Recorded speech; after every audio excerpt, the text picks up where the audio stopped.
Hey guys, welcome back to another video.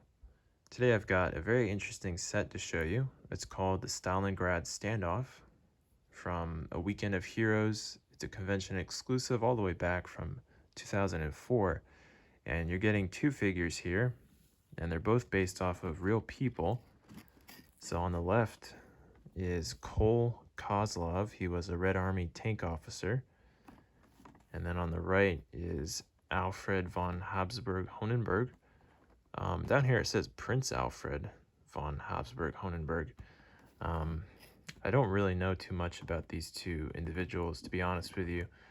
I tried looking up some information. I found very limited information on Cole, and I didn't find any information about this guy. But I know he is real because I have seen this pack, and it had signatures from both men. But yeah, if you know anything about especially this guy, I would love to hear what you know, because I couldn't find anything about him. So yeah, this is a really unique set. It's very hard to come by these days.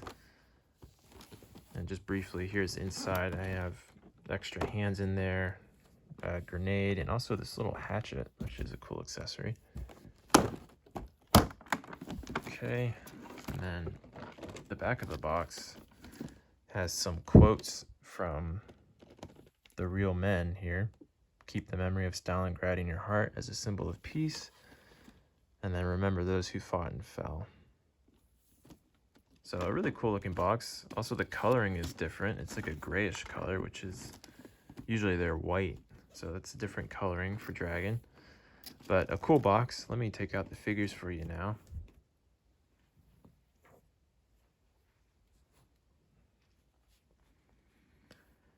All right, here they are.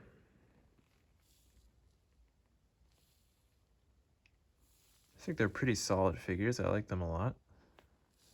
They're a little bit older. This is from 2004, so the quality isn't, you know, as good as obviously the later models, but they still hold up pretty well.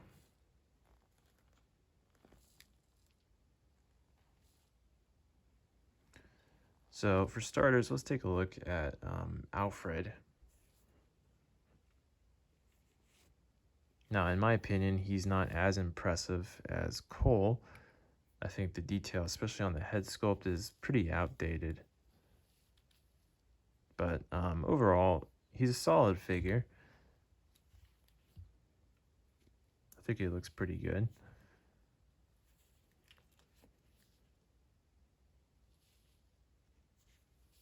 So as you can see, he comes with an MP40, and he holds that very well in his hands.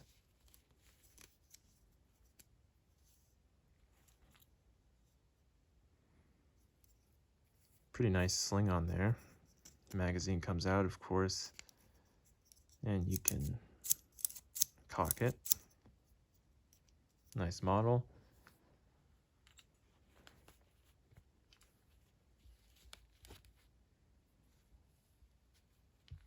Here's the head sculpt with the helmet. Thankfully, this is a metal helmet. In 2004, that's when Dragon started doing the metal helmets for the Germans. And that fits very nicely onto his head. And you can tell this is an older helmet because the padding is actually glued inside. On the newer figures, it comes separately.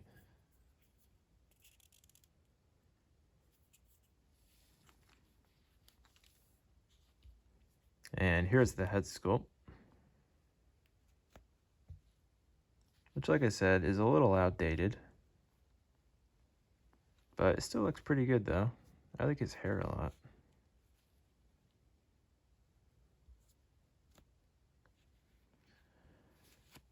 As for accessories, it doesn't come with really anything that interesting, I would say. Kind of the typical German equipment here. We've got a frag grenade in his belt there, a nice belt there, and pouches for magazines.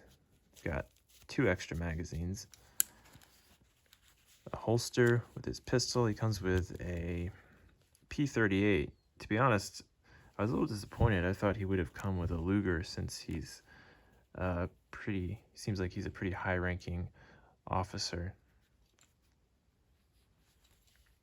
And then in the back, we've got his canteen, mess tin, and bread basket. And then for his uniform, looks pretty nice. We've got some medals that you have to put on yourself. The epaulets are already on for you.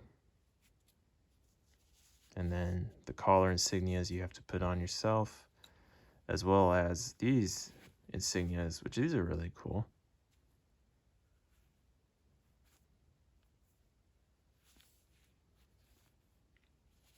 And then underneath of his blouse, you can see a white shirt.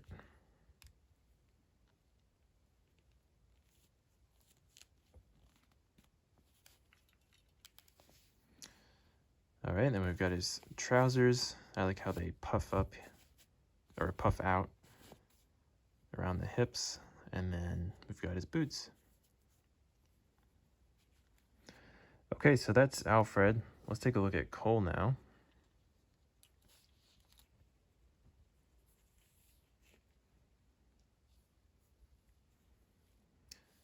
Now, out of the two figures, I definitely like Cole better. I have a thing for the Russian figures, and I think he's definitely more interesting and unique of a figure compared to Alfred. But I really like how he looks, especially holding his, I guess it's like a poncho or a cloak, whatever you want to call that. That looks really cool, and him holding the binoculars with the map. I love how that looks. And right now I've got him with his helmet on, but he also comes with an officer cap. So let me take the helmet off. This is plastic. Got a little bit of detail on there, some scuffs and scratches. Here's the officer's cap. And to be honest, I actually prefer the cap over the helmet. I really like how this looks. There we go.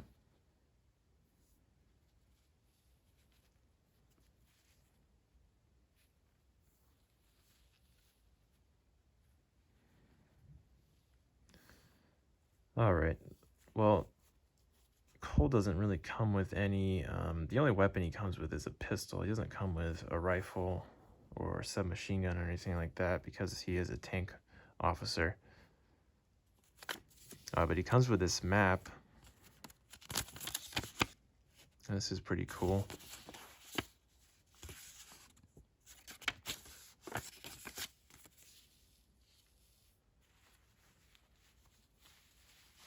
And then here's his cloak or a poncho. And this is really nice.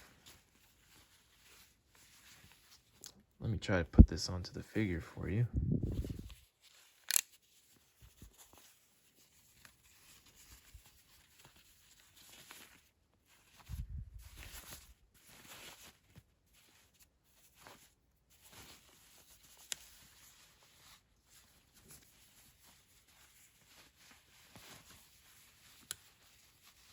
All right, well, this kind of doesn't fit all too well. I guess it's not too bad. I don't have the time to really position it perfectly, but there it is.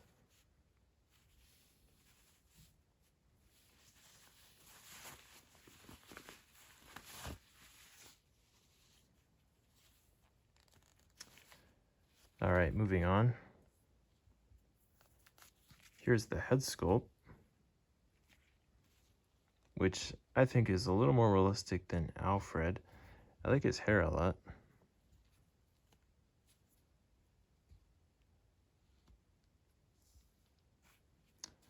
And then as for equipment, got a pair of binoculars there. He's got a map case over here and his canteen in the back. And then his holster, which is attached to the belt. And this is really nice. And then here's his pistol, which is pretty unique. Don't really see these too often. And the magazine does come out.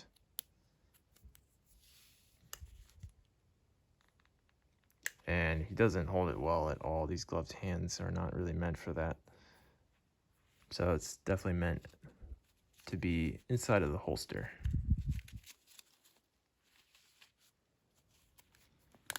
And then his uniform looks really good. We've got some badges that you have to put on yourself. And then one down here. And collar insignias, those are already on the uniform for you. And then his trousers, and then obviously he's got the gloved hands, which look really good. And the other hands in the box are meant to be swapped out with him if you prefer not to have the gloves on. And then we've got his boots. All right, guys, well, that's a look at Cole and Alfred.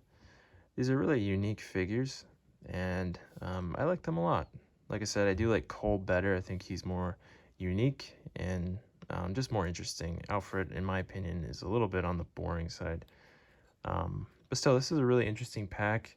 If you can find it for a good price, I would recommend getting it. I paid $200 for it on eBay, which is a really good price considering most of the time I see this going for like $300 to $400. I think that's way too much to pay for this pack, especially because the figures are on the older side, but due to the rarity, that's why it's so expensive. But yeah, if you can find it for like $200, I think that's a good price for this. All right, guys. Well, I hope you enjoyed. Thanks for watching, and I'll see you next time.